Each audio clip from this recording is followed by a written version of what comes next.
જય માતાજી મિત્રો, સૂર્યોદય પ્રાકૃતિક ફાર્મ યુટ્યુબ ચેનલમાં આ બધા મિત્રોનું હાર્દિક સ્વાગત છે. આપણે નવો શેડ બનાવ્યો છે, તો આની પૂરી માહિતી આપણે આપશું. આ ચેનલમાં તમે નવા હો તો આને સબસ્ક્રાઈબ કરો. નવી ગૌશાળા કે ગાયો રાખતો હોય એને માટે થઈને આ વિડીયો ખૂબ જરૂરી છે, તો એને શેર કરો. આ છે આપણો માળિયા હાઈવે.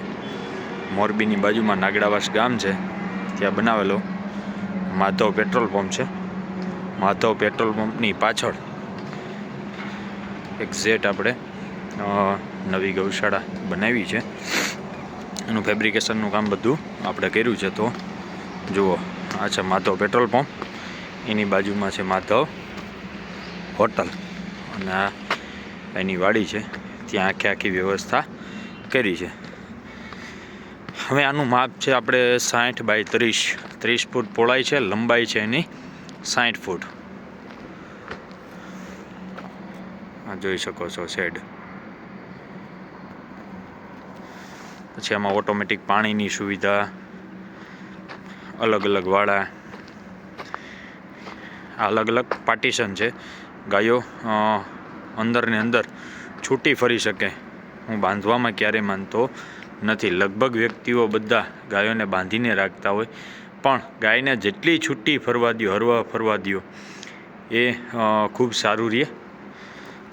તો આ છે એને પહેલું સામાન વસ્તુ રાખવા માટેનો પહેલો ગાળો છે. એક અત્યારે થોડી ગાયો લેવાની છે ને, હજી શરૂઆત છે, તો એ થોડી ગાયો છે એના માટે થઈ અને આ એક વ્યવસ્થા કરી છે કે અલગથી વસ્તુઓ બધી પડી રહી. તો આ હોડકાઓ છે નાના, પછી ગાભણ ગાયો છે એના માટે થઈ અને આ એક અલગથી વાળો છે. આપણી જારીવાળી ગમાણ છે, જુઓ, બધી ગમાણ આપણી અહીંયા છે, બધી વસ્તુ આપણી જ છે.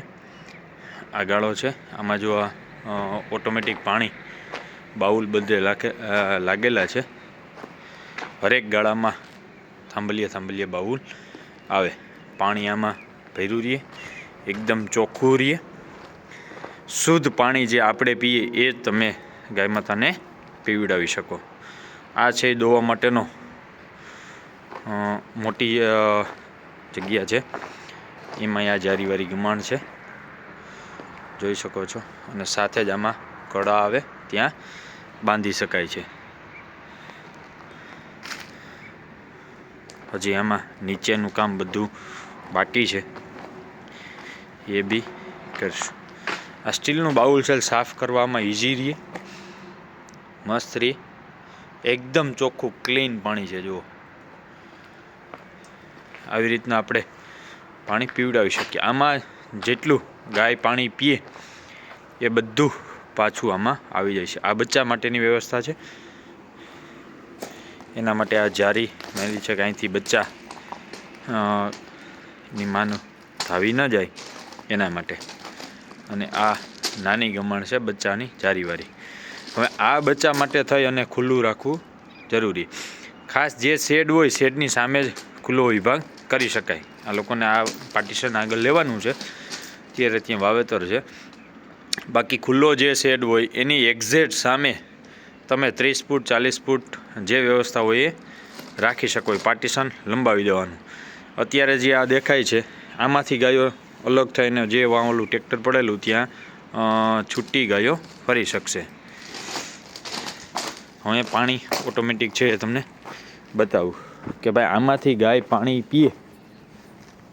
સમજો કે આ ગાયે પાણી પીધું,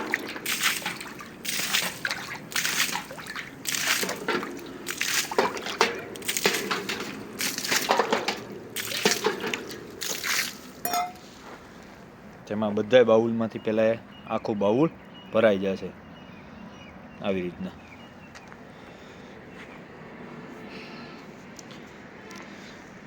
જુઓ, જેમ જેમ પાણી પીતી જાય એમ આવતું જાય આ બાઉલમાંથી. હવે એનો અહીં કંટ્રોલ વાલ આપેલો છે બારોબારથી. જુઓ, પાણી આવે છે,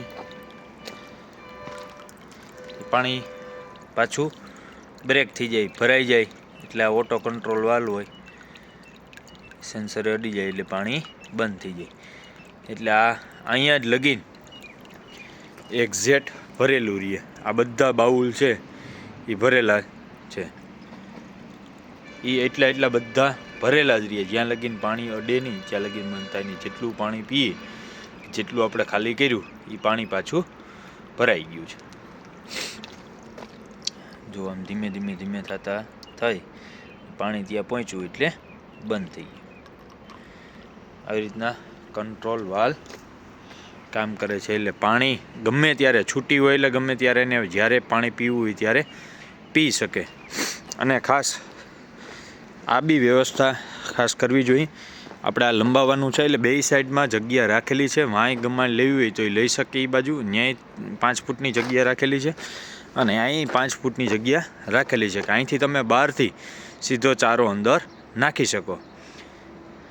અને આમ લંબાવવાનું છે એટલે બાકી અહીંયા અંદરના ભાગમાં 4 થી 5 ફૂટનો ગાળો રાખી અને કરી શકે આવી રીતે.